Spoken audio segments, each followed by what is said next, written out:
a little bit of an idea of how synthetic grasses go together.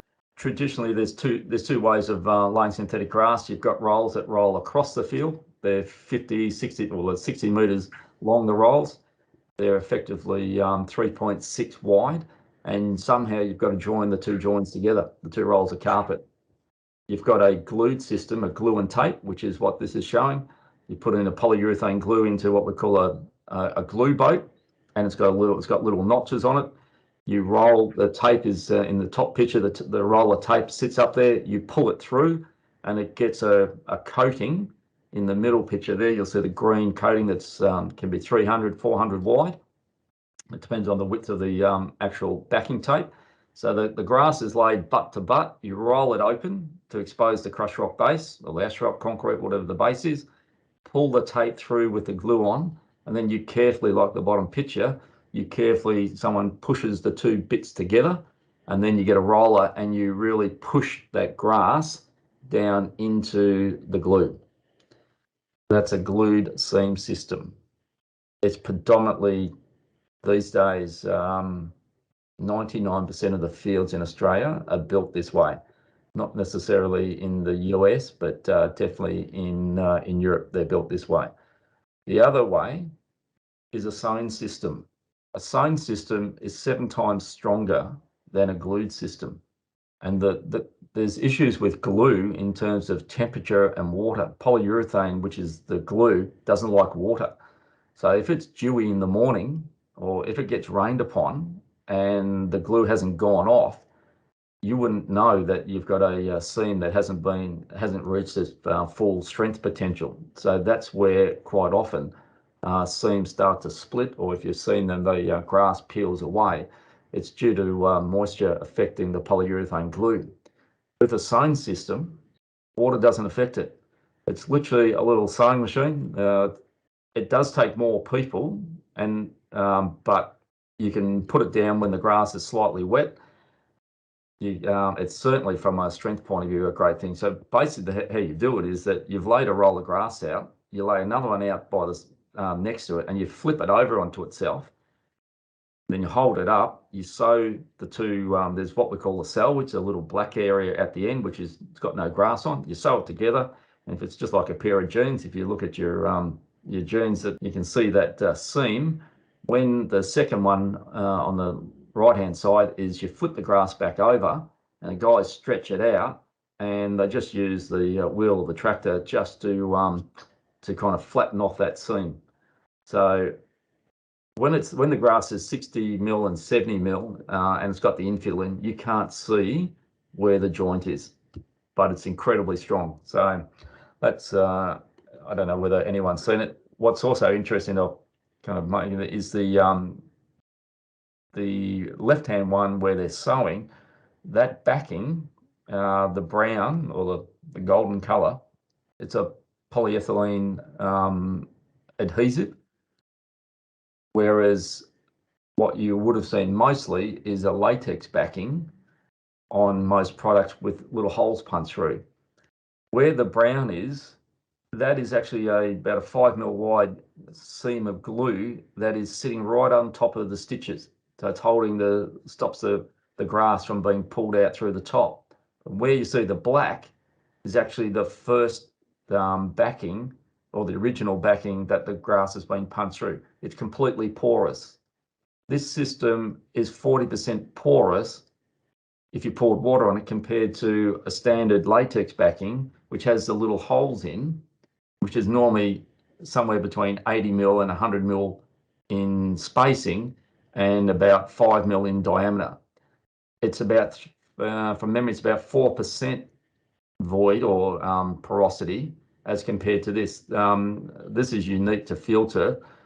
This field, through the synthetic grass, drains at 2.5 to 3,000 millimeters an hour, whereas a latex backing that is completely glued, impervious, and then little holes are melted through it, that drains at 1,200 millimeters an hour. So this field, when the water gets into the top of the synthetic grass, it goes through the cork, through the sand, and then it's got to find its way into the little holes to get down into the shock pad. In this case, it just goes across 5 mil and drops straight through that black line. Just a little bit of a note on lines, and most fields, we're trying to stitch or get the manufacturers obviously to stitch the coloured lines in to the actual product. And so when the guys roll it out, they see a white line, 100 mil wide, hopefully exactly where they want it. You're limited because you can only stitch lines in a straight line. So because the grass is made and rolled out across the field, the base lines, the center lines that go across the fields for soccer fields, anything running that same way can be stitched in and is stitched in.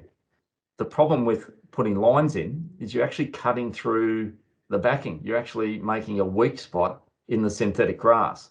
And the more cuts you have in and the more you have to glue it and glue it back together again, the more chance you're going to have wear and tear and the fibre failing within the lifespan. There is another way of doing lines without cutting through that backing and creating that weak spot. And that's by shearing the fibre out. Literally though, any curved line or any line that hasn't been stitched in the 16-yard, the 18-yard box, or the 6-yard box, the center circle, you can shear the fibre out, which you can see on the left-hand side. It's literally just a pair of shears down to the backing. And then you use a hot melt glue. And a hot melt glue is extremely strong. It's stronger than a polyurethane glue that's actually used to bond the two rolls of grass together. So you can see once again, Daniel, they just they put this glue, and it's hot. It's warmed up to about 60, 70 degrees, and then the white lines are literally just the edges of a piece of fibre get stitched in, and the guys cut them out 6 stitches wide, because it's normally 16 mil wide, the grass. So it gives you 96 mil wide piece of grass. But by the time it opens up and you fill up with sand, it kind of gets you to that 100 mil. And then they just, they flick it back in. They just got to put those little steel edges down to just keep the other fibres from getting caught up in the glue. What I should have mentioned before is that whether it's a tennis court, sand field, soccer, rugby, AFL, these products are just sitting loose on the base, whether it's concrete, asphalt, or crushed rock. It's the weight of the sand that creates the ballast that holds these carpets in place. But with hockey, and when you're down to 13 mil and 16 mil, and same with obviously with cricket, where you're at 9.5 mil, they have either no sand or very little, or half the sand. So you don't have this weight. So the whole things would be moving around. They'd be wrinkling up when you plant your foot to run into bowl, or from a hockey, every time you hit it, you get a little hump. So they are effectively glued to the base. And in a hockey, you'll have a shock pad, so it's glued to the shock pad. In cricket, it's glued to the concrete slab. In tennis, it can be so if you're using a texturized yarn, you can lay it over crushed rock. You have to use the tape method, and Jake, this is exactly what will happen. You will get a 3 mil lip over 300 wide on the tennis court, and that can show up. You can see it. So predominantly, if you're going to use a texturized yarn and the club says, no, I want a higher quality yarn for tennis, it has to be on a concrete or asphalt base, not on a crushed rock base. Now, most of our jobs, councils are specifying or want us to specify an asphalt or a concrete base. Gone are the days where, you know, if someone's house, where someone wanted to put a tennis court in someone's backyard, and they said, look, we haven't got enough money to put concrete and asphalt down, just put crushed rock and crusher dust, get it nice and level, and roll synthetic grass out. I'd be suggesting that you're only putting down a 19 mil sandfield grass, because the extra 19 mil with the tape underneath, that little 2 to 3 mil extra thickness, doesn't show up on that. So Yeah, you're right. It does in the glue, it does stick up, but on hockey fields and that you can't do it, and so you directly stick it to the ground. So when you do cut through it for the curves, for the lines on a hockey field, it's not such a worry because everything is glued. The whole width of the carpet is glued to the asphalt. The line's glued to the asphalt. So it's only if the glue fails everywhere would it become a problem. So the loom that's with all the needles that goes down and up, it's all cut at the same time. It's not, they don't make the white line as a separate product and then kind of join it on. So your standard 19 mil grass, it's the same, it is exactly the same fiber. It's a tape, it's a slip film. One's green, one's white, or yellow or blue or whatever color you want. The only abnormality of that is that Grassman back in the day, in the late 90s, came up with a product called Classic Clay. And there's a synthetic grass, and all the different manufacturers have it. It's a red grass that they try and imitate a clay court. And most of them that produce it, because they'll produce a red fiber with a white line, but it's exactly that. It's all the same height. And to imitate clay, all they do is they get sand, they color it red, and they fill it. And instead of filling it to 18 mil and leave like a mil at the top, they actually fill it all the way up to the top.